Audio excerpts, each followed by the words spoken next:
సమారంభాన్ని పిలుస్తారు. ఇక్కడ సమయాభావం అవుతుంది కాబట్టి ఒక్కొక్కటి చూస్తూ స్వామివారికి చెప్తారు. తర్వాత ఈ వివాహానికి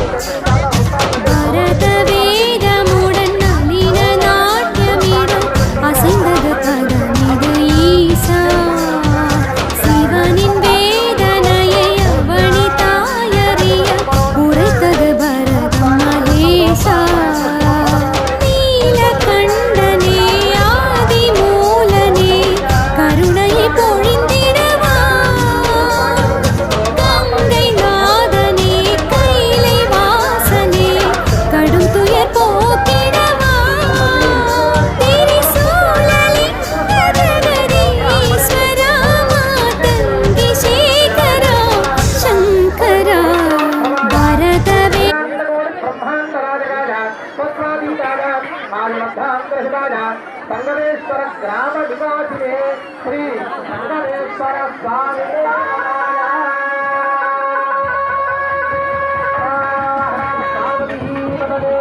హర హర మహాదేవ హర. అదేవిధంగా అదంతా కూడా తెలిసిందండి. కానీ అమ్మవారు బాగున్నారు, చక్కగా ఉన్నారని మీకు వస్తే, కానీ అమ్మవారి యొక్క తండ్రి తాత ముత్తాత కూడా తెలిస్తే మేము అక్కడ వెళ్ళినప్పుడు మా వాళ్ళు కూడా మేము చెప్పుకోవాలంటే ఇది వైపులా అని చెప్పి అడుగుతారట. కాబట్టి అమ్మవారి యొక్క గోత్రంలో కూడా చెప్తున్నారండి. సాగరపరిగతం గోత్రం భవదు విశ్వాసంగాన సంగపరామరణ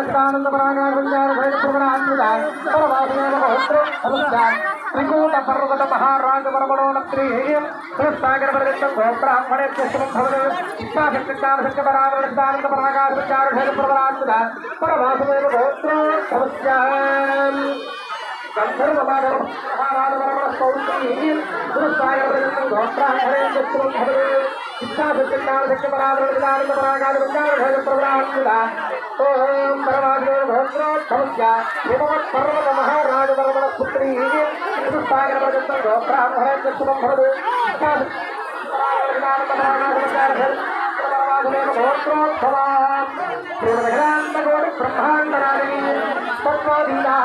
ఆదిమధ్యాంతరహిణి సంగమేశ్వర గ్రామ నివాసిని శ్రీ కామాక్షి